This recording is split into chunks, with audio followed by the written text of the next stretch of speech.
There we are. Yep. Hey guys, Hi everyone. how's everybody? I can't decide if I should introduce you as Mr. Christina or Patrick.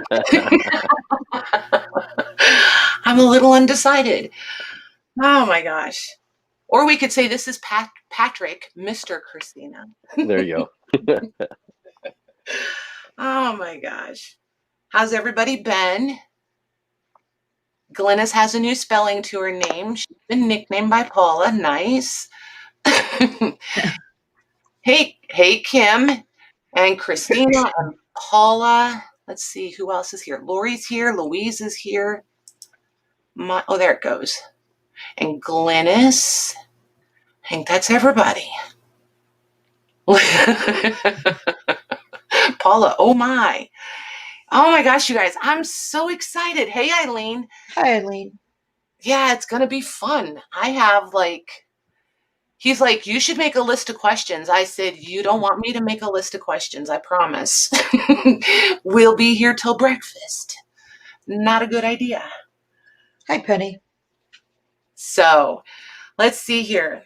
Anybody else get snow? We got 2 inches of snow. I was pretty excited. And then you guys started posting pictures of snow. I'm like, okay, never mind. You win. Maggie We got a foot. Yeah, 12 inches of snow. You guys get snow yet, Patrick? No, not yet. We actually had a slight dusting either this morning or yesterday, but nothing to speak of. So I'm good with that right now. I'm good with that. I like snow. Oh my goodness. Oh, look at Kim. She's got a ton of leather that she wants to learn how to work with. Good for you. Good for you. Yeah, it's probably a good thing you didn't get snow, Eileen. That would be interesting, right? Hey, Janine. I know I heard you say hi to Penny, and I still don't see Penny. Oh, there she is. Hey, Penny. Hi, Becky. And Becky, yes, there she is. You guys are so cute. So before we get going, and before I forget, and I might bring it up again at the end, I know most of you saw the post in the group. I'm kind of hesitant to add to the shipping situation. So you guys think about it, and then that's what we'll do. I'll mention it. You guys can think about it, and then we'll talk about it again at the end. Hey, Marianne. Hi, Marianne. I'm thinking what I'm going to do, because I didn't invoice for stuff from the last couple of times yet, is I'll put it all together. I'll group it all in one invoice, and I'll split it as like a deposit and a balance. And then the balance will be due like in January, like January 5th or 7th. I haven't looked at a calendar yet to see what day of the week that is, but I'll pick one of those. And then if we do any selling between now and then, I'll set them up the same way. And then I'll just lump all the shipping into one. Some of you might get a separate shipping invoice, or, I'll put it on the last one or something like that for everything. Oh, look at Eileen. I think everything should be hand delivered. I wish it would be quicker. It would be quicker for sure. I wonder if I could talk the hubs into taking a couple weeks off work. I bet we could do it in a couple weeks. Just kidding. Maybe in the springtime, though. When he switches back to summer hours and we had long weekends, I know I could talk him into it. We could drive part way and meet you guys, everybody in one spot. That would be super fun. But anywho, that's kind of my thoughts. So you guys think about it, and we'll talk about it again at the end. How do you feel about that?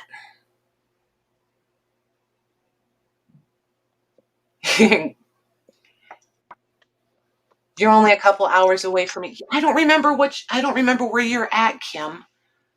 I do remember that you're close, but I don't remember where. I'm always a little bit amazed. It seems like most of the ladies are like within a few hours, like within 4 or 5 hours of me, or like all the way in Texas. Michigan, that's right. I know, I think Vegas should still happen, but I'm not organizing it. I'll be there, but somebody else has to organize it. I would pick the wrong hotel and we'd all be upset. We would be unhappy. I have a hunch we'd have a whole bunch of fun and probably get into some trouble. You'll lead it. Which one are you going to lead, Christina? The trip to Vegas? Oh, she's not going to Vegas. Ooh, we got to vote. Hi, Shelby. Hey, Shelby. Look at Paula is really Right. pushing this. Texas is in the middle of the U.S. thing. Hey, Jody. Oh my gosh, Jody. That tent. Oh my gosh. I needed that laugh like you would not believe. That was hilarious. I'm game, Christina. Somebody just needs to book it, and we need to decide when. Hi, Sandy. Hey, Sandy. 13 inches of snow. Meg, Yeah, we got over a foot, but I don't know how much over. well, grab a yardstick and run outside and measure. Yeah, I'm gonna in the dark and 19 degrees out there. I think that's a big fat no. She's like, nope, not doing it. So, alrighty, you guys. What do you think? Should we start the leather? I'm dying. Just dying. I think you should start. I'm gonna mute while you too. But Okay. if you need me, just let me know. Or just chime in whenever you want to, Megs. Okay, but I'll mute in between. Whatever works for you, ma'am. Okay, so Patrick, I really don't know where to start this. So Go ahead and start with the stuff that you actually have on your screen, and we can just kind of go from there. And then as we're talking, the audience can kind of sit there and ask us some questions as we go along. We'll go through some tools, different types of leather that I use, the thread, and everything kind of in between. So we'll just kind of make it open, open forum, so to speak. Perfect. Okay, so I just brought these. You guys have seen all these. Well, most of you have seen all of these books one time or another.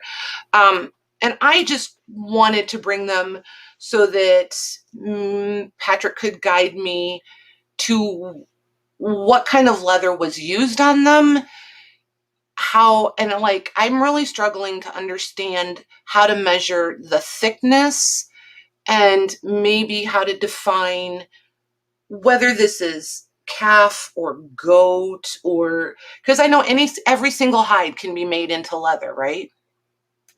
Pretty much. I mean, if it had fur on it, it definitely can become a leather. Even like snake, you can make snake leather, alligator leather. Right. Pretty much anything that can be tanned and hold a tanning process can be turned into leather.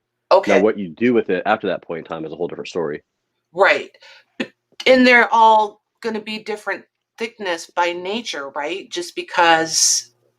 To a point. So, like your smaller animals that are thinner hide, like a sheep or a goat or a calf, you'll only get so much usable thickness out of them.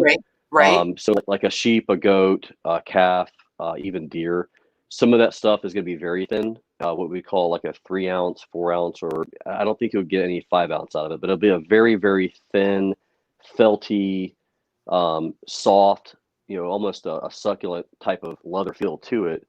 And so on those animals there, that'll be about as thick as you'll ever get.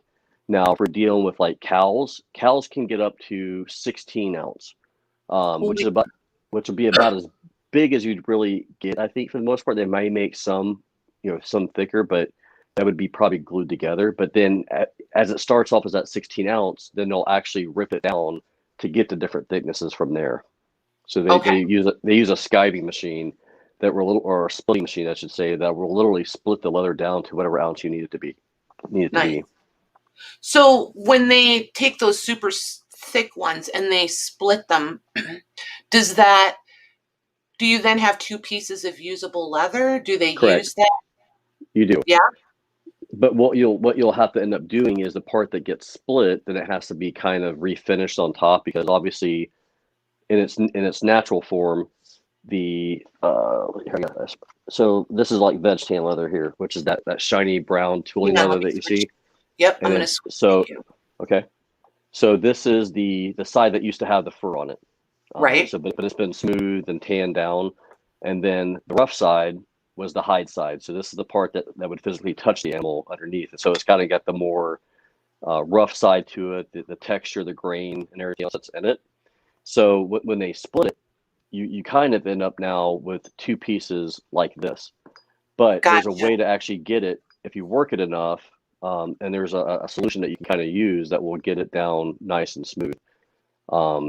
But when it's been split, there's other things you can do with it. But you prefer to buy it non-split. Gotcha. Okay, that makes sense. So then, and they can see, I'm still in the little screen, but they can see. So this book that's from 1742.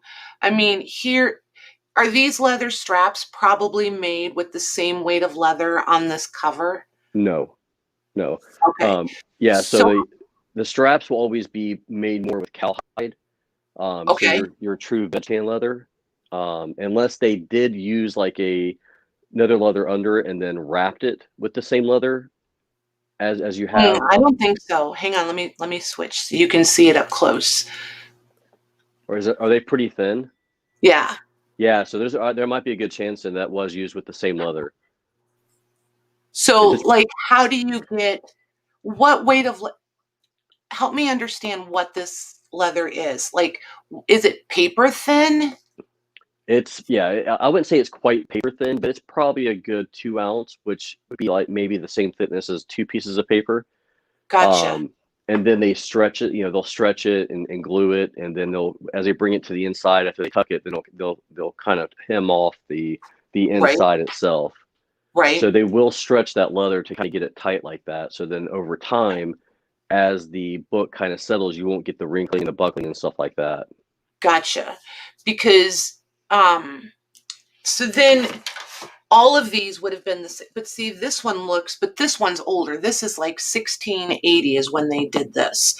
Right. So, and see where it's actually chipped off. Yes, it's starting to crack. It just wasn't taken care of.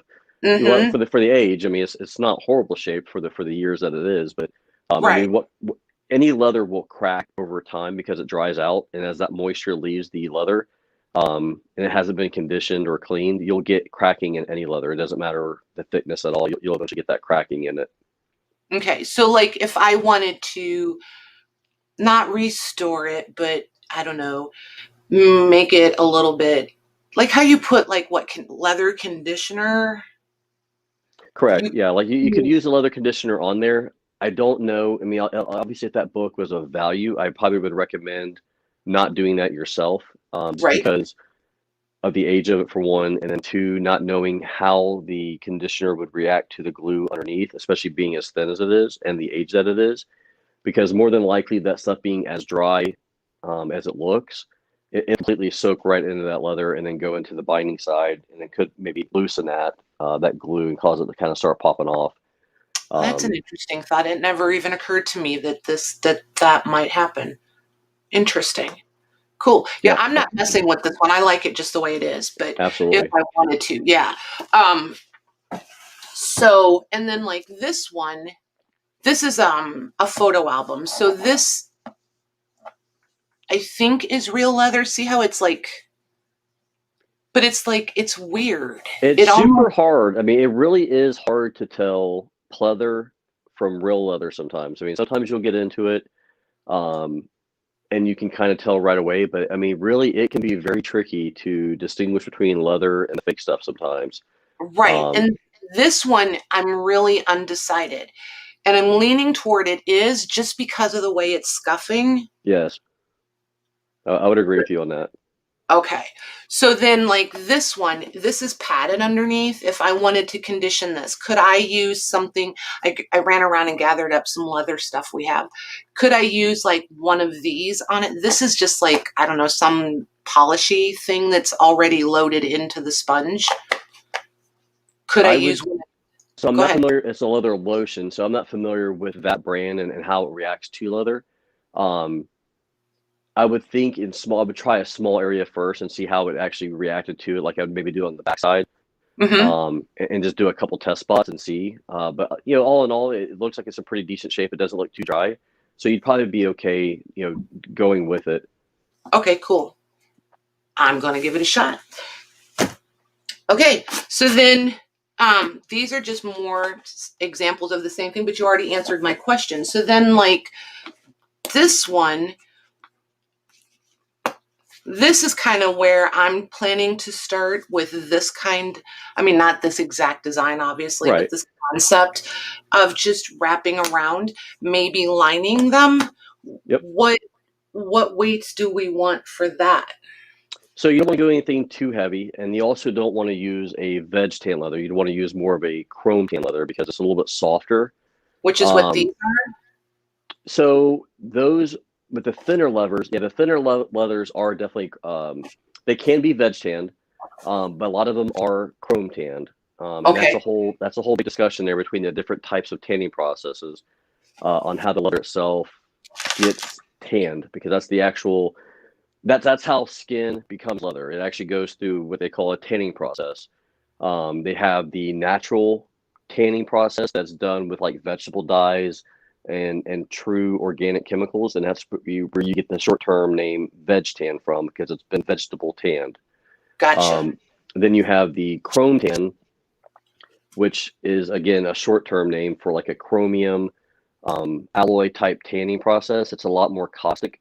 It's a very controlled process because the chemicals that are used in it to do the tanning process obviously are not very safe for the environment, but they can add colors to it. And even with veg tan, you can actually add colors to the tanning process to give the hide a different color, and sometimes even a different texture, depending on how they actually tan the hide itself. Nice. See, now that I actually understand. Yeah, and it's not a very pleasant smelling process either. Most people who've ever been to a tannery don't walk away and give a good experience of the smell that they have. It's not like going to a bakery by any means. Right? So so I've got like this red leather here, which is a chrome tanned leather, and so underneath, and it's been dyed all the way through. And so sometimes you'll see some of the leather as well on the edges, depending on the thickness. If it started off as a veg tan leather, then they can still go back on a second dye and chrome tan it, and only the top and the bottom will be tanned, and then the center typically does not get penetrated. So you'll see kind of a two-tone color on your leather. Interesting. Yeah, because when I first started watching some of the other leather crafters, is that the proper term, leather crafters, or is it leather workers? I'm never sure which I way think to it's go. both the same. It really depends. I mean, like, so if it was like a saddle maker, I mean, it's like even if they work with leather, they prefer to be called a saddle maker than like a leather worker or crafter. Gotcha. I don't know if I've never really heard anybody saying they prefer to be called one or the other. So because we're all in the craft, right? Gotcha. Depends on the medium that we're working with.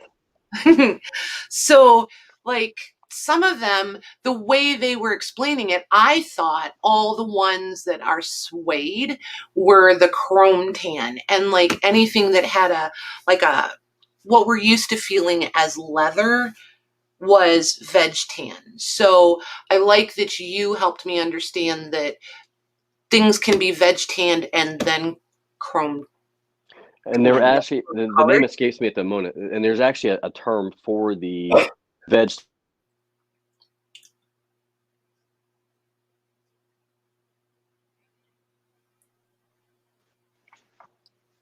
There, you're back. Sorry, I had a phone call from Okay, I should put on do not serve. But it yeah, happens. there is a name for that process. When they take a piece of veg tan and then they send it back through a chrome tan tank. The name.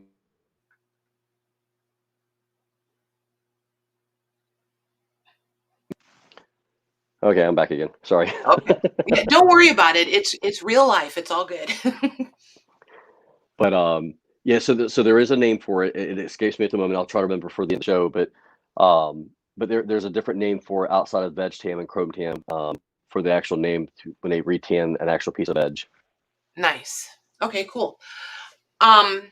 So let's see. Are they asking any questions, you guys? Put them in there so that we're answering questions you guys have instead of, because otherwise I'm just going to keep asking questions. So if you guys have a question, put it in, because I'm watching, Patrick is watching, and Maggie's watching. So if we miss one, Maggie, you'll break in and let us know. Did you get I Christina's did not. question? What kind of conditioner do you So I use, Pat? use a saddle soap. So saddle soap is really, really good for getting. So what you'll find, depending on how you're getting into leather work, if you're going to start off with like maybe possibly just, practicing doing holes, doing tooling, which we can kind of discuss as well too. Veg tan always comes with a coating from the factory. If you kind of look, I don't know if the light will show it or not, but it kind of has a sheen to it. Right.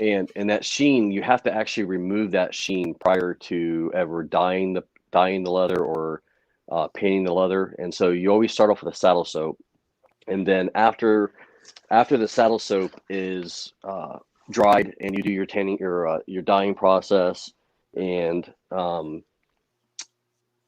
your painting or whatever it may be, I use a leather balm from Inglis. So I use all their paints, pretty much their whole product line. I'm kind of stuck on those guys. But then there's a natural beeswax product that a lot of these guys are using out there. This one here is from the Smiths. You can find their stuff online in a couple of different groups and stuff. It's essentially all it is at the end of the day is beeswax with a little bit of additives into it. And so beeswax is a great conditioner for leather, and it leaves kind of a natural polish to it. Now, you have to be careful using any kind of conditioner. It doesn't matter, especially if you're using like dyed leather that you dyed yourself, because even though this stuff is all natural and it's good for it, it may have a conflict with the dyes that you've put on your leather itself. And so it may darken it. In most cases, I've never seen it lighten it, but it may darken it. So you always want to make sure that you do a test piece of leather, dye that test piece, make sure it's pretty much from within the same area that you've cut from. Test it all before you actually apply it to your full piece, because again, it may make it darker in some areas. And I can kind of do, just to show you, so you can kind of see this here if I just rub it on my finger. And on top of that, it smells amazing. Right. I love beeswax. So this one's been conditioned here, but so you can kind of tell where it's kind of a little darker. Yep. Now, when it dries, it'll dry back, because I've already done this piece once, so I know it's going to dry back to the same. But then if you have, I've got a darker one here, so this is more of a walnut dye. It did make this one go a little bit darker, which is fine. I was fine with that. And most of my clients usually don't care, because these things are going on X heads. So these are so this is what this starts off with. It actually first started off like this, with a piece of natural veg tan. This was my pattern that I made, that I cut out to kind of give me my flat feel. And then this is what it looks like when it's been sewed together. Nice. So apply the snaps, and then you pop your axe head into here. It snaps on like that, and then I've got a strap that will snap onto the side, wraps around the back of the axe, and it's a full cover axe head. Is essentially how this goes into play. Well, that's really cool. So what I'm struggling, because I don't know whether to say what weight or what thickness. So it always goes by weight, right? So in the U.S. we talk in ounces with our leather weight, and what the ounces mean, it's actually an abbreviation for thickness. So when we say 2 ounce, 3 ounce, 4 ounce, whatever it may be, it's actually based off of 1/64th of an inch. So for every 64th of an inch it is, if it was 4 ounce, then technically it's 4/64ths of an inch thick. Why they measure it? I'm sorry? So what does that equate to? Right.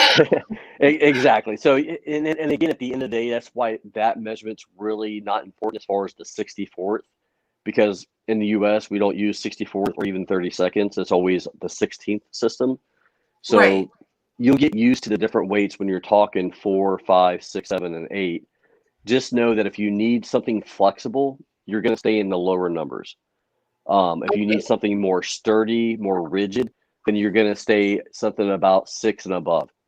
So like this to me, if I didn't know any better and somebody asked me what this was, I would call this glove leather because I feel like this is slightly thicker than what they would make a pair of gloves out of. Right. And actually, And glove leather is actually really thin, believe it or not. right. And so that leather you have there, which I've got some as well too, is probably 3 ounce. Okay. It's very flexible. It has a little bit of stretch to it.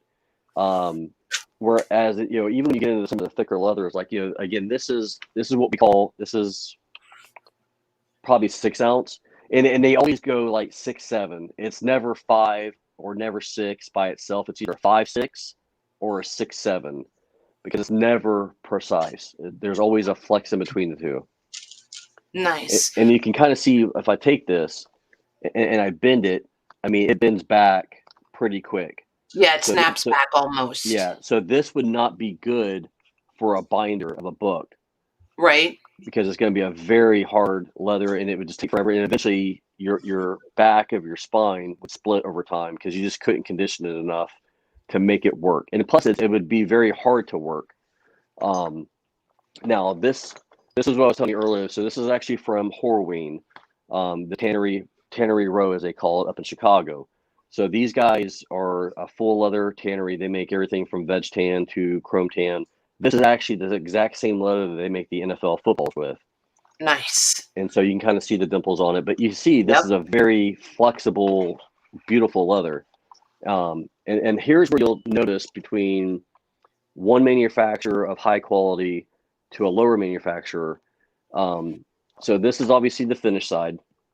And then this is the hide side, the part that actually touches the skin. And you can kind of tell how nice and smooth it's been finished. Which makes it nice for an inner cover, where it means you don't have to actually add an additional liner to it. Whereas if you got something that was cheap, where veg tan, doesn't matter how good the veg tan is, you're always going to kind of see some of those fur spots.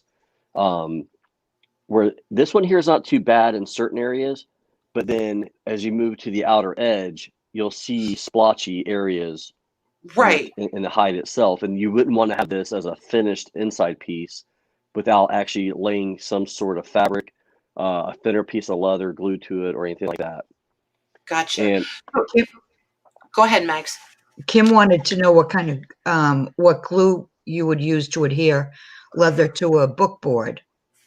So there's different types, and I think we had discussed this earlier. So I think as far as glues go, you can use contact cement on your pieces, but what happens is on the thinner leathers, especially on the porous leathers, if you use a contact cement on the thinner leathers, you're actually going to get bleed through. And then you're going to end up seeing some hard blotchy spots as it dries because it's kind of seeped through that.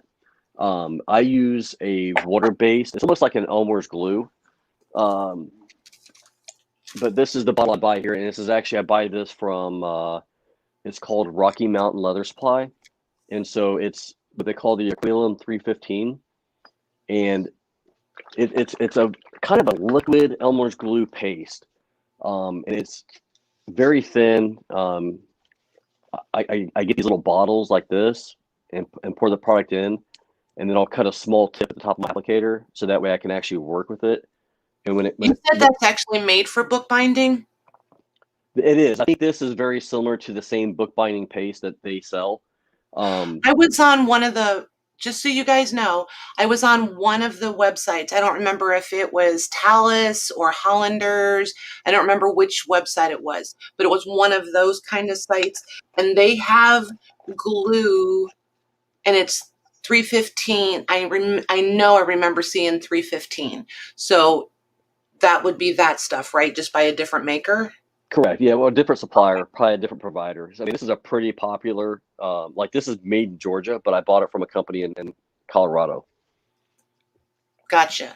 So I'm going to switch to my screen for 1 second just so that I can ask and they can see. So would this be the same, do you think? So that's Jade 403. They're calling it PVA glue. So yeah, it's probably very similar. It's probably like right there with it. Okay, so this I could use on these thinner. Yeah, you just wouldn't want to lay it very thick. So you'd want to get some sort of an applicator brush and paint it on there. And I would not pour it onto the leather. I would pour it onto a piece of paper or a dish, and then dip your brush into it and apply it that way. But you would put the glue on the leather and then put it on the book board, but not the Both. glue on the book board and then put the leather on. So yeah. So again, when we're talking book binding, though, you'll apply the glue to the book board. Okay, and then lay the leather over that. Correct. Yeah, that way you're not applying it. Okay. So then, and I know you and I had kind of talked about this a little bit. Do you think this would probably work? So I've never used that, but I would imagine it's probably about the same. That's probably the same stuff that we're already talking about, just in a dry form. Gotcha. Again, not knowing the ingredients of 315, but all that stuff, it's very, very similar, as long as it has some sort of a sticky adhesive to it. Where did you get that from? This I got from, I want to say Hollanders, which is this is the website, the Hollanders website. I'm pretty sure that's where I got this. Gotcha. But I know imagine it's very, very similar. Yeah, this they use a lot in bookbinding. I wanted it for the inside for my end papers and stuff. Gotcha. And because I want to play with it and see what it is. And this is the smallest amount I could find. Kathy wanted to know if you do holsters. I've never, well, so yeah, so as far as like individual, like inside the waistband or outside the waistband holsters, I do. So I've made one for Block 21, 45. I've made several for sure. So yes, I do make holsters. There you go, Kathy. What do you use to cut your leather? Becky wants to know. So essentially, you can really use anything. I've got a couple of specialty tools just because I've kind of liked the feel, and plus it was a toy that I wanted to buy. But I mean, at the end of the day, you can use a box knife. I typically always go back to an X-Acto knife at times. But I've got a couple of different knife styles. Like I've got this little half round knife. It stays sharp, and I never have to replace the blade. So some guys like to use these. You can buy pencil knives that look very similar to this type here, which again has a permanent blade that you got to just kind of strop over time. I don't know if you can see the blade on this one here, but it's kind of angled. But an X-Acto knife or box knife actually works just fine. It just goes by feel. Nice. Now that first one you showed, can you use that one for skiving? Yeah, so this one, the reason why I like this one so much because it kind of has, as you can see, that has the angle on it, like a half moon. So I can use it for this part here, particularly if I'm going around to a sharp curve. I can use it. I typically will hold it like this if I'm cutting down the leather. So it's both a push and a pull knife. And also I can rock it when I'm doing my edges, and it's sharp. I mean, when I take it, this is pretty thick leather, but I can just take it and just pop it, and then the leather gets cut. Wow. Okay, so that just went on my wish list. So Lucy wants to know what kind of dyes you use. One more time. Lucy wants to know what kind of dyes you use. So dyes as a whole. So any of my leather, like this leather here, is that what are you meaning real quick on the cutting dyes or like stamping dyes? I think she means color. Yeah, coloring dyes. Oh, coloring dyes. Sorry. So I use all of, again, I'll use either the English dyes or I will also use Fiebling's dyes. Those are the only two that I use. Okay. Okay. And Kim wants to know, do you recommend, I think she's saying skiving the leather before adhering? Skiving. Yeah, so skiving. So skiving is not always necessary, only if you're going to be folding over or doing a hem. They have different types of skiving knives. They have them where they have a razor blade built into them. And I didn't bring, because I didn't think we were going to talk about skiving. I'll look for mine here in a minute. But the other type of skiving knife you can have, which is kind of like let's see if I can put it up to the camera. It's a channel. And so essentially what this does is if I had to go in and work an edge, can you see okay? Yep. Is I'll take it and it will literally just go in and I can kind of skive that edge off with a little bit of that piece there. I haven't seen anybody use that one. That's cool. And you could take this down. Most of the time, it will only allow you to go so far on the tool itself. And it takes a while to kind of get a feel for it because otherwise you'll go in and you'll gouge it. So right. So this is what they call a gouging knife, because you're actually kind of creating a channel. But That makes sense. what makes them nice is when you're going in and working that edge, is you can take it and then you'll flip it over to kind of keep, create your kind of a hemmed rolled edge. Yep. So so like most of us, I mean, we like to make books, right? So we want to make covers. Is there a thickness that's too thin to use the one you just showed us? Because I feel like as soon as I saw you use that, that's what I think I would want to use instead of those broad, flat skiving knives, where I feel like, because I don't know what I'm doing and I have no experience with it, I'm going to wind up slicing right through it. You will, and you're gonna. So for the thinner leather, this honestly probably will not be a good tool for that thinner leather. Okay. You'll probably have to use the leather or the razor knife version, and Okay. it is about practice, kind Yep. of getting a feel for it and the quality of leather, because what will happen is, and it's happened to me many times, where you kind of will get it 90% to where you need it to, and then that last little bit, you either cut it or it goes too deep or whatnot.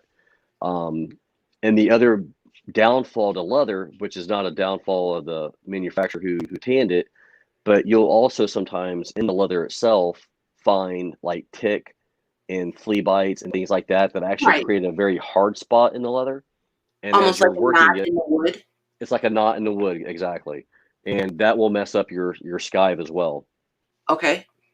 Now, in That most makes cases, sense, though. depending on how you're working it, you shouldn't have to. If you're working like about a 3 ounce or even a 4 ounce, it's always good to skive those edges. That way, you can fold it over and you're not dealing with a very thick edge.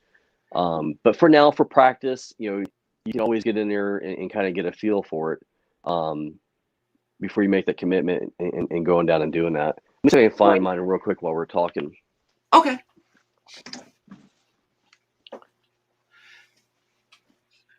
Yeah, and I don't know if any of you guys have worked with leather or have like leather tools, but I started looking around and it's like, I don't know, I feel like there's a lot of options, and it's one of those where it's real easy to be like, oh, I need this, and this, and then I don't know if I'm so I'm trying really hard to not just jump in and buy one of everything. You know what I mean? Because I know I'm starting out with covers. Yeah, and because it's like anything else that you get into, you can get the shiny object syndrome and start thinking that you want everything.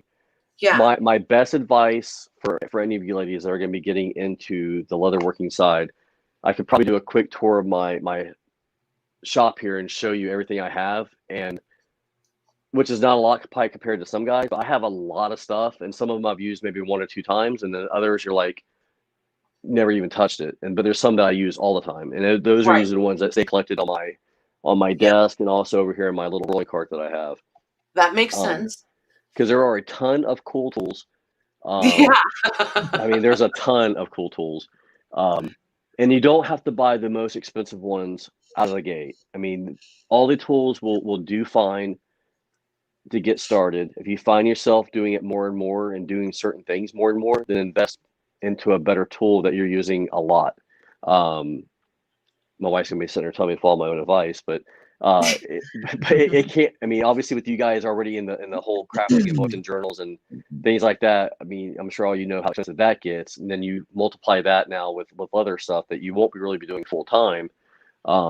It can get very, very expensive. I mean, some of the tools can be up to $300, $400 just for one tool that you might use, once on a project for one time. Right. But So as you're showing tools and playing with things, and and I know half of them are running to Amazon because it's what we do. There's those beginner kits on Amazon, and they're priced anywhere. I mean, I saw one for $20. There's some for like 40-ish. There's some in the $60 range. And I don't notice, and there's like maybe like 90 and then 150. So there's like those different price points just in these kits. And is there a quality difference in those? Because they all kind of seem like the same just by looking at the photos. I just feel like some of them just have more paraphernalia. Yeah. Do No, you know what I exactly. mean? And there's a lot of junk in some of those that you'll probably never ever really need. And then pretty much at the end of the day, they're pretty much buying from all the same supplier, building kind of their own little kit. I mean, and pretty much those tools are probably made from all the same people anyways. Gotcha. So like just for like basic, for like I forget, I see them right there on your desk. The ones that you poke the holes with to stitch through. What are those called again? Oh yes. So you've got this one here, which they would call a oh my gosh, a chisel. So they call it a stitching chisel. Okay. And so and then you also have your punches. So you've got your punches here. You got your leather, your stitching chisels. It depends on, again, what on the book itself. So the books can be very difficult to chisel because you're having to go through that book binding board along with 2 layers of leather itself. So it will probably be frustrating at first because you will want to use a stitching chisel. You won't want to use like a single hole punch, even on the smallest layer, because the problem that you run into with like using a single punch is keeping the row straight and not going offline. So that's why they make these bigger stitching chisels. And then you'll find that you also have larger stitching chisels where they're spread apart differently. Oh, so nice. this one is like 7 stitches per inch. So they call it an S7 SPI. This one's a 10 SPI. So for every inch, I got 10 stitches. And then obviously this one's for every inch, it's 7. And you probably, for a book, you'd probably want to go with the 10, unless you're looking for a more rustic look and you don't mind seeing the stitch lines. Then you could go with either a 7 or even a 5, which obviously will spread these out a little bit further. Gotcha. So even like because this one was machine stitched, and I'm fortunate enough that I have an industrial machine that will stitch, really thick leather. Right. And I only did it because, just for automotive upholstery work. So I'm going to be stitching the ones that I do like this, just the flexible, just no book board. Right. You know what I mean? I'll probably hand stitch one. Oh, good grief. And I'm not going to buy these kind of snaps because this one never lets loose properly. But you can layer these, right? Like say this should be like, and I'm just going to throw out numbers. Just don't even pretend like I know what I'm talking about with the numbers. But say I wanted this to have a 5-ounce weight. I could glue 2 of these together, right? And then do the stitching. As long as you went from, like, you couldn't glue on top of the good side because this part wouldn't accept the glue here on top very well. Right. But as long as you faced it, like if you did it back to back, then yeah, you can do it that way. Okay, cool. And then you could, because that way you could practice your hand stitching, right? Absolutely. And I would say, unless you like going in and just want to do something for the first time and see how it turns out, then go for it. But I mean, when it comes to leather work, and like I was telling you offline, Patty, the biggest thing that everybody always complains about when they first get into leather working, leather crafting is how your hands, how your pointer finger and your middle finger and your thumb are completely sore at the end of the day. I don't know if I have a regular size. Let me see what we got for needle size. So this is probably pretty close here to thinness, but if you can see the thinness here on this one, then this is my leathercraft needle here. Oh, you can totally see the difference. Nice. The thickness on them. So as you're pushing it through, I don't have the holes on that one yet. So I got the holes here. So as you're working it and you're pushing it through, it's usually not too hard to get them in. But then as you're pulling it through here, the part that's hard is when you're getting the knot side. And there is a trick to actually doing your needle so that way you don't end up with a knot here at the eye. I know what it is, but show them if you want to. Yeah, I'll show you guys that real quick. I think I can get a fresh needle. Some of the embroidery ladies probably know what it is too. I think it's slick. Yeah, it works. And I'll tell you after about 4 projects, I didn't know too much about it, and I was like, oh man, that makes perfect sense. Uh-huh. And it keeps it from having to sit there and you don't have to fiddle with it all the time and chase it and rethread. Right. Now there are times, like especially if you're doing like a super long run, where I will not tie my eye off at all. Right. And then I'll just double up on my length and then allow it to just feed back out when I get done, because otherwise it just takes forever to try to rethread, because that's the hardest part sometimes too, is trying to match out your stitch lines. So what I'll do is I'll feed it through, and so if I'm here like this is my eye here, you just kind of take it back from here, and then you actually feed it back through the thread, like so. I'm just gonna push it through it, and it lays down onto the eye, and I just push that side, and it literally will hold it down onto the eye itself. Nice. So it makes it straight, and it just follows the eye all the way through. Super And cool. there's no knot there, and it won't ever come undone. So then you can sit there and tug on it until it gets frayed, and it will eventually break. But right. No, he didn't say sooty. He said they'll be very sore. Yeah, your fingers will definitely be sore. You'll be taking some ibuprofen for a little while, and ice. So on the bookbinding side, you definitely want to invest in one of these, and maybe even one that's a little bit bigger. It's like a heavy metal roller. Because as you're going down, you want to make sure you're putting that pressure down on it to spread that glue out. This is about the only size I need typically for when I'm doing my seams. And then they also make a pair of pliers that look like a wide flat pair of vice grips, if you're familiar with vice grips. And it allows you to kind of crimp down onto the edges. That way you get these nice little flat seams all the way across your book as well. I think I saw those. They're like square plates almost, right? Yeah, some of them are like really long, but you don't want the ones that are super long on that, because you want ones that are probably about half an inch wide. Okay. And they just kind of clamp on and crimp on to the edges of the actual book itself to put the pressure on the edge seam. Nice. And I think I heard you mention this on one of your other shows, but definitely do not use your household everyday sewing machine to sew any of the thick leather. It'll probably be okay for the 2-ounce and 3-ounce leather, but not if you're sewing on a backer board. Only if it's leather only. Yeah. Because it will bend your needle and probably bend your rack. Yeah, it will not go well. No. So we have a couple questions. Maggie, I know Michelle Rowe had one, but it scrolled off and I don't remember what it was. Yeah, she wants to know, if you paint leather using alcohol ink, do you need to do something to prep the leather and something to seal it with? Good question. So yes, so the alcohol, so also even your alcohol dyes, because they've got, so Fiddlings actually makes what they call an eco dye that's more water-based, but 90% of all the other manufacturers use alcohol-based dyes and paints.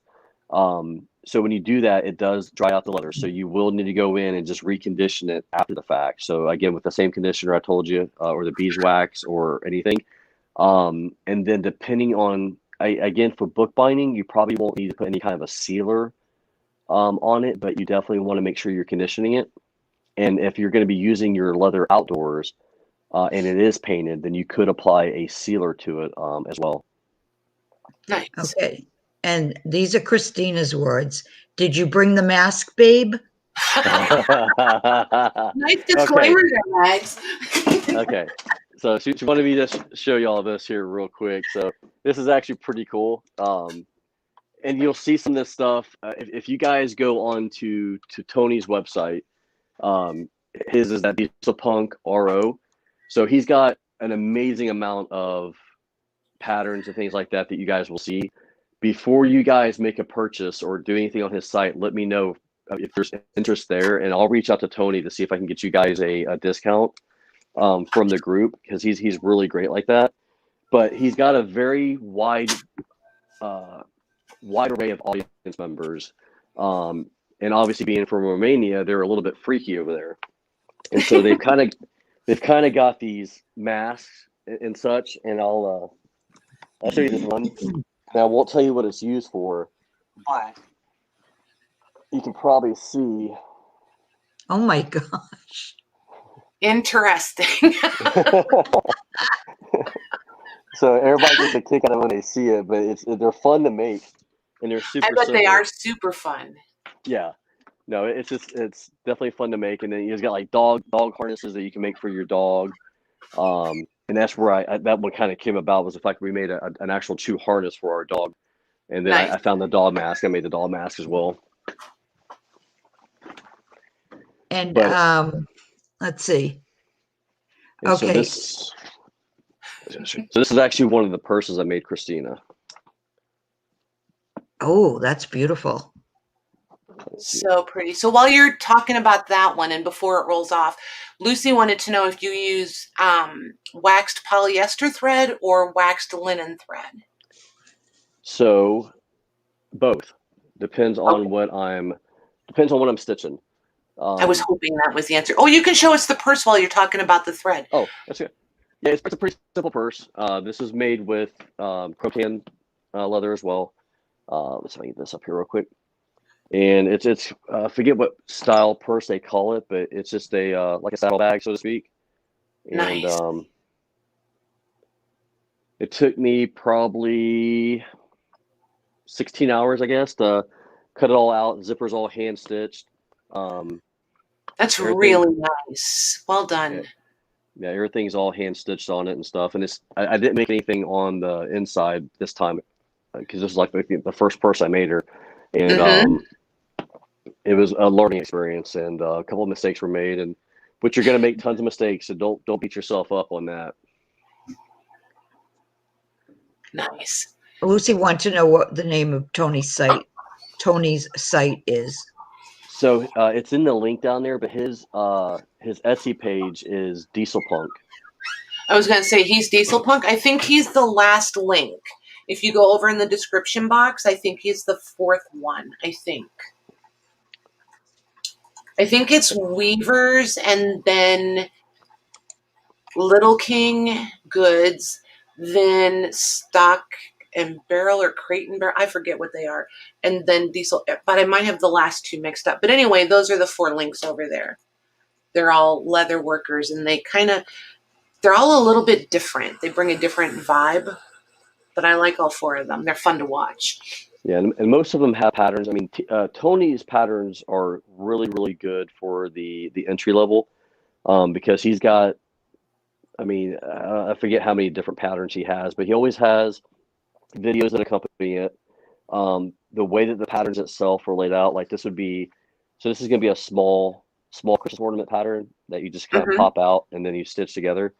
But the patterns are super easy to follow. There's very, very rarely, if ever, is there a mistake on his patterns. So as you're putting it together and there's something wrong, then chances are it's probably on your end. A little bit of user error. Yeah, absolutely, and it will happen. The hand stitching, do you use one of those? What is that thing called that holds it for you? The saddle something or other? Yeah, it's a horse. Or like a saddle stitch. And I do use it sometimes, but most of the time I find myself just holding it in my hand and stitching through. If I'm doing a book, then yeah, I probably, if I'm doing like a binder or something big, and it has a long straight run, then it sometimes makes sense for it to kind of be in the stitch. But if I'm doing a purse, or if I'm doing something small like this, I won't waste the time to put it into my pony or anything like that. It'll just be done in my hand. That's what it was, the stitch pony or something. I forget what it's called everywhere. Let's see.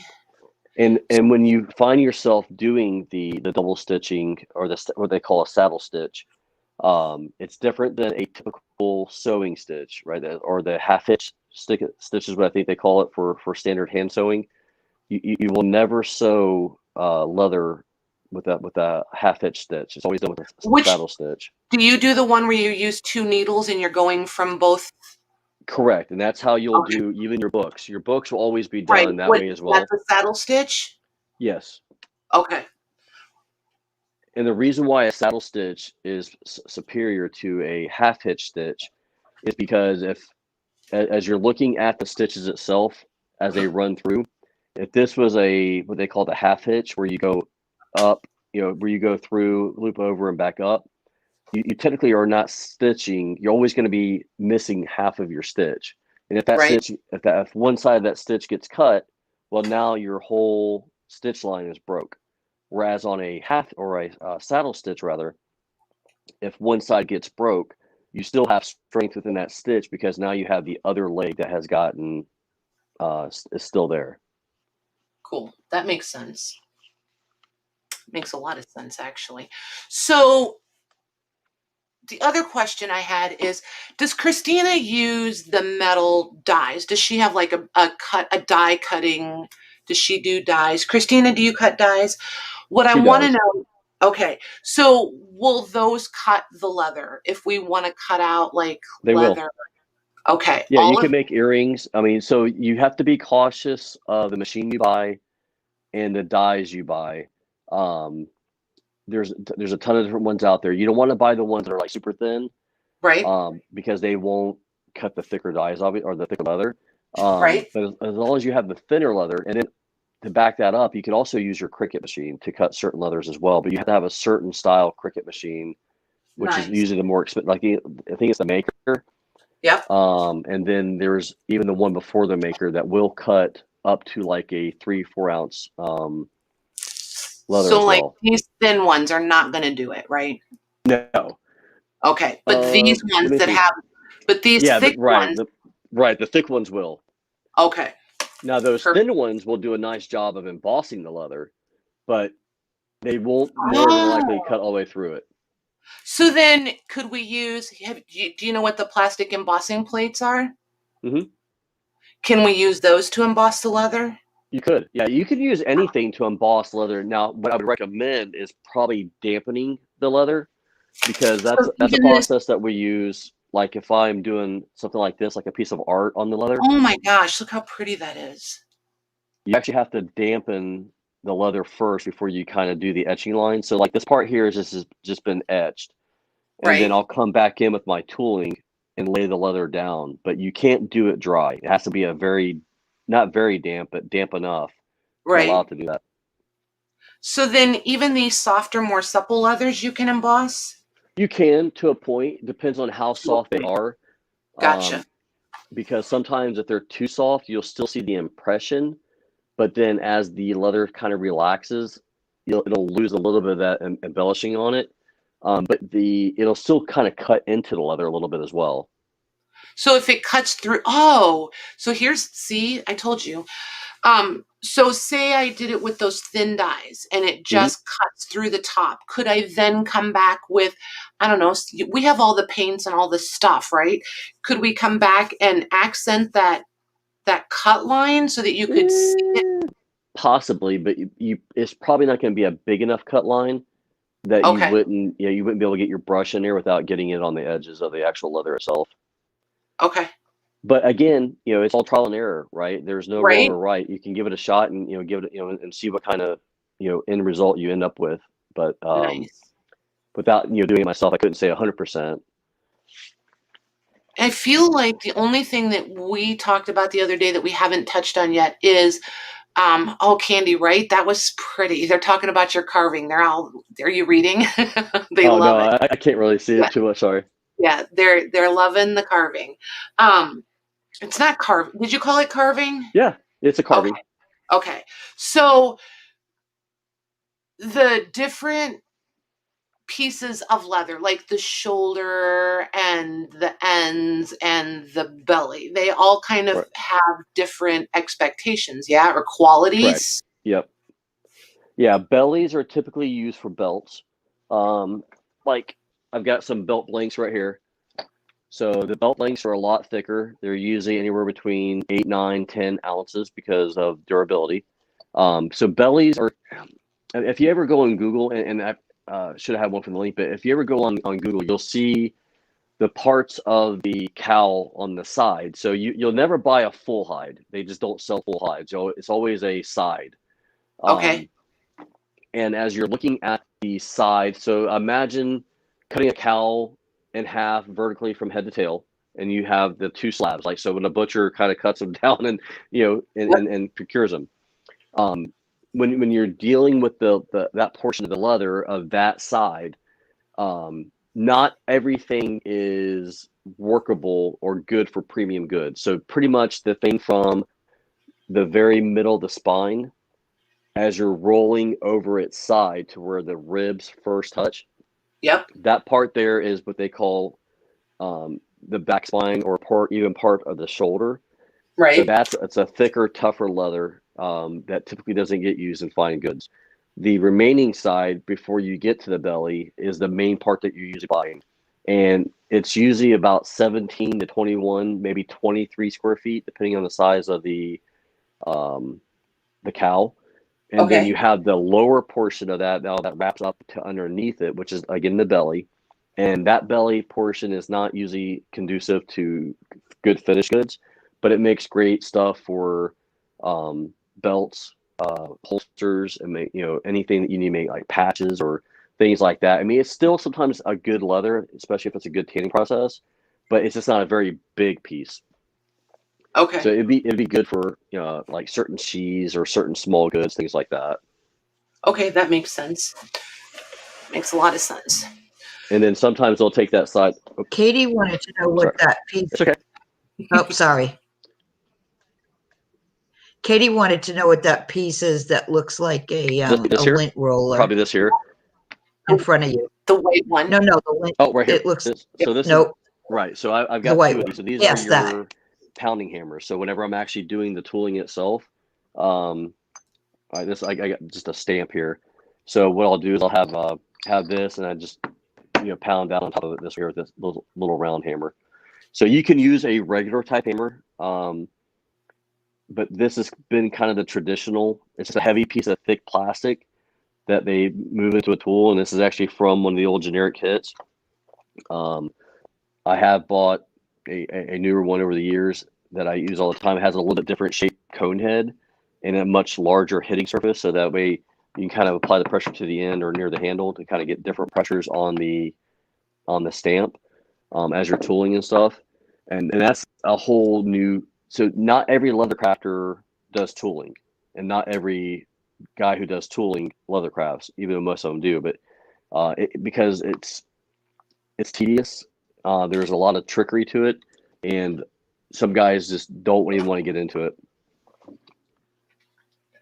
That makes but they've sense. got different shapes. They've got some that look like true traditional hammers. Like if you don't need to go out and buy one of these today. You can actually just use a hammer as long as you have a surface to pound on. One of the big tricks to tooling is you need to have a hard, thick surface to hit on that's not going to dampen the blow. Because a lot of mistakes that happen when people first kind of get into doing the tooling is knowing how much pressure to apply consistently. Because it's very rare once you hammer it and you move to the next one and you realize that you didn't really go deep enough, or you may have went too deep. There's really no going back and fixing it. It is what it is. You can get lucky sometimes depending on what it is, the shape of the tool itself. Like this one here has a specific pattern to it. You can see that one.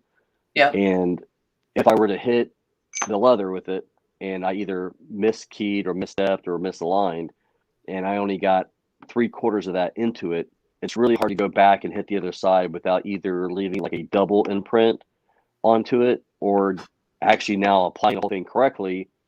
And the side that I missed is good, but then the side that wasn't is now deeper. So it never applies correctly right. So it's nice to have like a piece of granite or quartz, anything thick like that underneath. And then you have a piece of rubber underneath it that way to kind of dampen the sound, so to speak. But then some guys will go directly onto the granite itself. And the granite you can get from anywhere, really. I mean, even sometimes free. Like you can go to a granite cabinet shop. You can go to a tombstone place. You can go to any other place that have these remnants places. Sometimes they'll sell them. Sometimes they'll throw them in the trash, in the dumpster. Go and grab you one and go. without spending 50, 60 bucks to buy you a piece of granite for somebody. That makes sense. So I think you actually just cleared up for me the difference between carving and tooling too. Like I couldn't quite, it didn't register. Do you know what I mean? So you have Carving, to carve first before you tool to a point, right? But then if you're just tooling, doesn't mean you always have to carve. right. And So tooling is using totally, but if you're just tooling, you're using basically the stamps and you're stamping out the design. correct, exactly. Okay. So like on this one here, I mean, all the lines that you see were actually cut with what they call a swivel knife. And Right. so the swivel knife is either going to be made with either metal or ceramic blades. And you wet the leather, you kind of lay out your design. There's different ways to lay out your design. And we can actually do a class if there's any interest in it. I can kind of go through how to kind of get started into doing carvings and stamping and things like that. But you'll lay out your design after it's wet. You'll lightly impress onto it, either in pencil or I don't have the tool in front of me right a second, but they actually transfer it to the leather itself. And then I'll come through and I'll carve it out.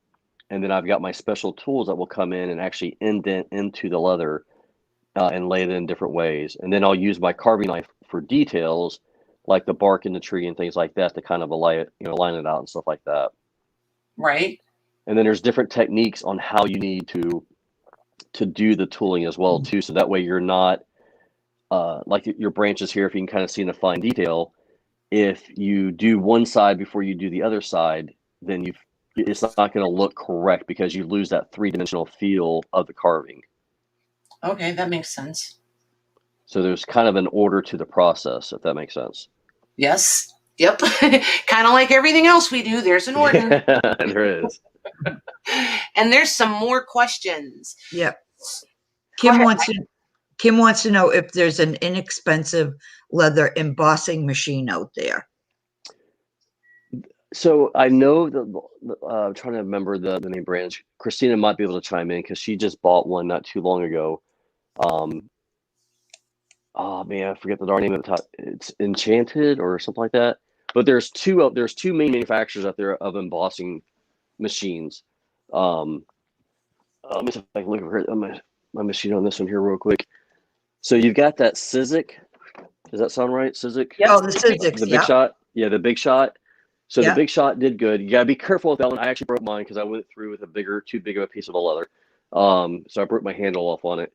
But there's another manufacturer out there that kind of makes smaller machines, and they also make a few larger machines as well too. But I mean, at the end of the day, just do some research. You know, if you have any questions, they want to run anything by me, they can always reach out. But you know, kind of getting into, obviously Google's your friend with some of this stuff to kind of find out what people have used. Because I don't personally do a lot of embossing. Pearl wants to know if sheepskin leather is comparable to cowskin. Yeah, it's just gonna have, again, depending on how it's been tanned. You know, sheepskin, goatskin, calf skin, any of those thin leathers. At the end of the day, I don't think anybody could really tell you the difference between the two or the three. But yeah, I think they're all pretty much about the same. They just come from different animals. The biggest thing is like with sheepskin and with goat skin is that you're only going to get so much from it because they're smaller animals, and that's why it's more expensive, because you can only maybe get 2 yards, not even 2 yards, like 5 square feet out of it because animals are so small. So how do you know if you like the quality? Like, how do you know, like, say I'm at the thrift store and there's this piece of leather. How do I know if it's dried out or still worth buying and trying to play with? I mean, you can kind of look at it. I mean, it's kind of like looking at a piece of material. Let me see if I got a couple of examples here. I used to have a piece of crack leather. The way I kind of always tend to look at them is, okay, so this is like a piece I just pulled out here right now. I mean, as you're looking at it, like, I think this is actually upholstery leather here. Okay. you can kind of just get a feel for it. You can stretch it a little bit. You'll know if the thinner leathers are dried out, if you can take it. I mean, the moment you touch it, you're going to know if it's dried out. Right. If it has a nice squishy feel to it, especially on the way I usually compare thin leather to, if anybody's ever used, what are those rags that you use on your car after you wash it? And, yeah, Chamois. right, chamois. So you know how a chamois feels when it's nice and moist and it kind of has that. Mm-hmm. Good leather, even dry, should still kind of have that chamois feel to it. Okay. And if it doesn't, if it feels a little brittle or a little crunchy, or it doesn't bend or come back, especially like this leather here, it should be able to do all this, then you know it's pretty decent leather. And then the other thing to look for is underneath is how it's tanned. You know, if it's got a nice smooth finish to it on the back side, then you know it was probably tanned properly. You know it's made for either like books or upholstery or anything like that. Okay. And then, I mean, and the biggest thing too, you can always get remnants. You can find some of these leather shops, like especially if you guys have a shoe factory anywhere nearby, or somebody who does upholstery with true leather, because you can also use the polyester stuff as well too on some of your items as a liner on the inside. That makes sense. Becky wants to know if the rawhide hammers work. Getting back to those hammers. They do. Yeah, they're solid. And there's a lot of people collect those things as well too. Collect those things as well too, because they can be repaired just by changing out the rawhide over time. Which again, the rawhide is nothing more than the veg tan leather that's thicker. But yeah, they do. These are the ones I got at Hobby Lobby. The only thing that I've seen with the rawhide is that over time, they do tend to get a little softer, so you lose a little bit of your impact power. And that's where the heavier white plastic is kind of come into place, because it's a lot more denser over time, and it stays dense. You don't really lose any hammering power to it. So what am I going to use these for? Like this one, I don't think it tells me the weight on it anywhere. Or does it? Hold on. Let me put my glasses on. Are those soft mallets? This one, this is like a hard plastic, and it's got a little bit of weight to it. This one is all wood. Okay. Real light. Honestly, you wouldn't use those to do any tooling with, because especially not the wood one, you wouldn't, because eventually over time you're going to end up getting divots all in there. Okay. So, and then the hard plastic, is that one of the ones that has maybe like the BBs inside? No, it's solid. Okay. You could test it and see how it feels. You know, if you're doing any of that stuff, you'll kind of get a feel for how that hammer reacts to the actual tool itself, and if you're getting a good blow on the tool. And if it works, great. If not, then you might want to go with something a little bit heavier. Because again, it's all physics at the end of the day. How much ever power you have to apply to it to transfer to the leather. And that's why a lot of the guys will use the heavier hammer. Otherwise, you're gonna be sitting there trying to pound it, and you're gonna end up, either missing or hitting a finger. Right? That makes perfectly good sense. I mean, this one was $4, so I was like, yeah, whatever. This one was $10, and I used my coupon. So I was like, it might be good to like pound the corners. When you're pounding the hems down, you can always use that. I'm sure you'll find a use for it. Yeah, that's what I was thinking of this one for. But this one, I just didn't know. I don't know. Just because it felt a little bit heavier. I don't know. I didn't know if it would work for like a logo, like I'm not going to tool the whole thing. I just want to put like my logo in there or something. So that's what we have here. So this is our brass logo for ours. Nice. And there's tons of companies out there. There's tons of companies out there that make these things. So they're not that. And then I actually use a press. So I've actually got a 20-ton press. Not to say you guys go and buy one right now, but you can stamp it on there. But you'll find that, again, depending on the thickness of the leather, just trying to hammer it on is not going to apply it deep enough. But you can see here how deep that one, how deep that is set into it. And that's with like 10 tons of pressure. See, so I was going to say I'm such a girl, but that's not fair, because some women know. I have no clue what 2 tons of pressure is. That's a lot. It'd be like 5 cars being, stepped down onto a little small area. Gotcha. But I mean, especially depending on the size of your logo. I mean, if it was a small, like this one here, as we have just our letters, if you wanted to have that and hammer it, it probably would lay it and, and emboss it a little bit, but it wouldn't be as deep as you probably would want it to be. Okay. So like I have the book press where, the wheel to put it down. Would that work? Yeah, but yeah. Your book press probably would do a decent enough job on that for sure. Okay. Because I think some of the other girls have one also. That's why I wanted to be sure and ask that. Yeah, no, that should be adequate. And then you'll also, you'll make sure that it's wet a little bit in that area as well to kind of make it a little bit easier to emboss. Because again, working with the leather when it's dry, it's a very strong material. So you'd always want to wet it, pop it in there, and that should be fine. And you don't have to leave it on there very long either. But do a couple of test pieces, kind of, figure out the formula that's going to work for you and do that. Okay. That makes sense. Kim wants to know if there's a certain way to store the leather. There is. Do I follow it? No, but essentially you just roll it up on the good side end. Some of mine is rolled that way. Others are kind of rolled with the good side out. But essentially just don't want to have it bunched all together or where it's like folded all together. There's some guys that have actually built complete racks and will get the old like the old art paper rolls, the ones that are like 3 foot, 4 foot wide.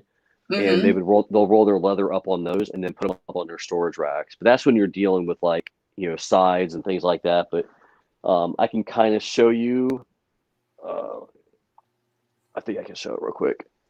So that's where all. Oh, we lost him.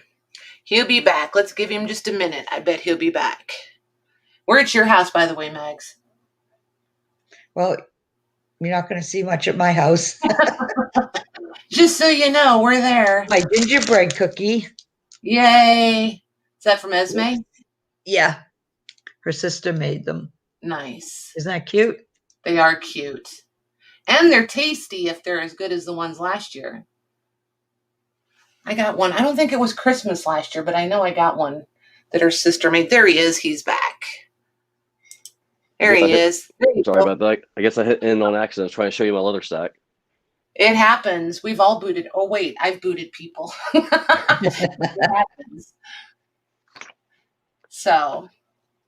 Yeah. So as far as storing it goes, just kind of keep it, obviously, temperature-wise, keep it, kind of in a middle humidity. You don't want it to get too moist or too dry. You want to have a little bit of airflow in there with it for sure.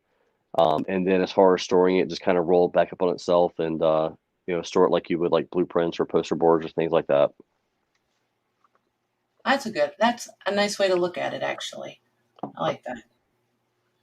So let's see here. Let's see if they have any more questions for you. Because otherwise, I'm going to let you wrap up for tonight. I feel like that was a lot. And we can do this again because he's volunteered to come back and hang out with us again. So we'll see. Yeah, just let me know what interest they have, if any, after this, and we could try to schedule something around it. Yep. And I was going to say anything that you want to share with them. If Christina wants to show you the link to the Facebook group, you could join us in the Facebook group and you could communicate there with them if you wanted to. Okay.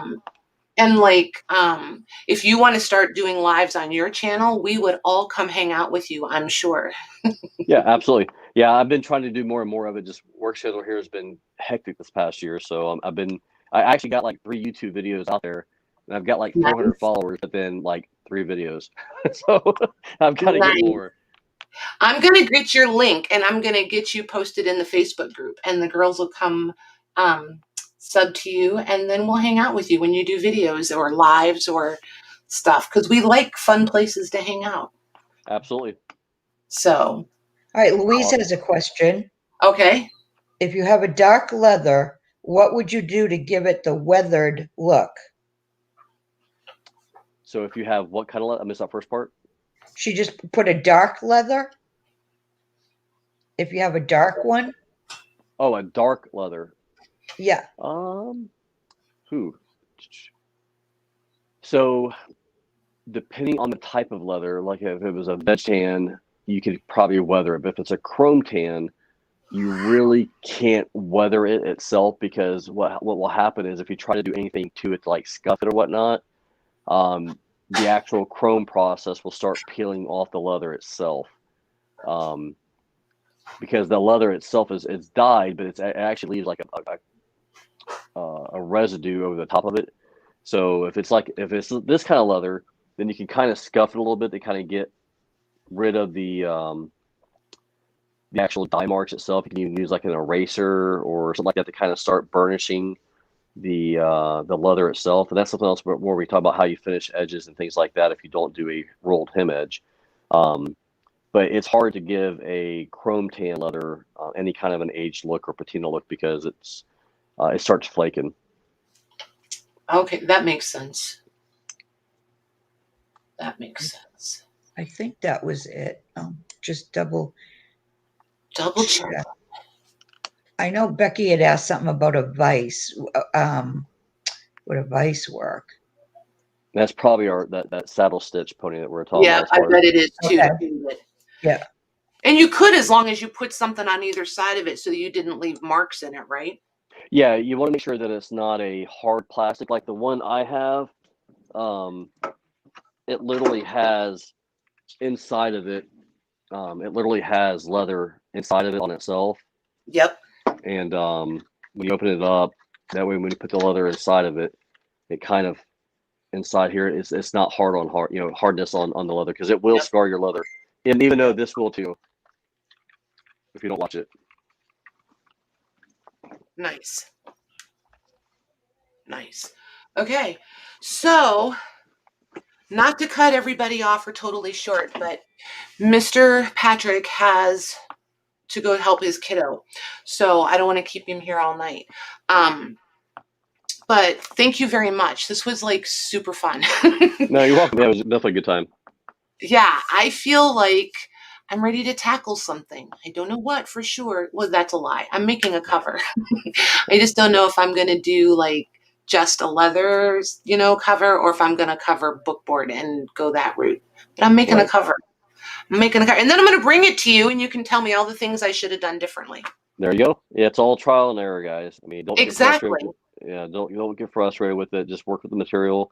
Don't let the material work you. You work the material, right? So just kind of work with it as it goes to understand the flow of it, and just kind of So just kind of you can't force it sometimes to do what it's not going to do, and then if that's the case, then do something different. Nice. Okay, cool. So thank you very much, you guys. We'll get him in. Christina will get him in the Sacred Mementos group with us, and I don't know how to do it, but I'm hoping Louise does. We can start like a file or a thread or whatever that can be all yours, so they can keep all their questions in one spot for you. Okay. That way you don't have to scroll around through the whole thing looking for it. But we'll figure it out. Yeah, thanks, Maggie. Oh, you're welcome. Thanks for coming on, Patrick. That was interesting. You're welcome, Maggie. Cool. Yeah, super cool. All righty, and let us know anytime you want to come back. We'll do it. All right. Thanks a lot, guys. Have a good night. See you later. Good night, Patrick.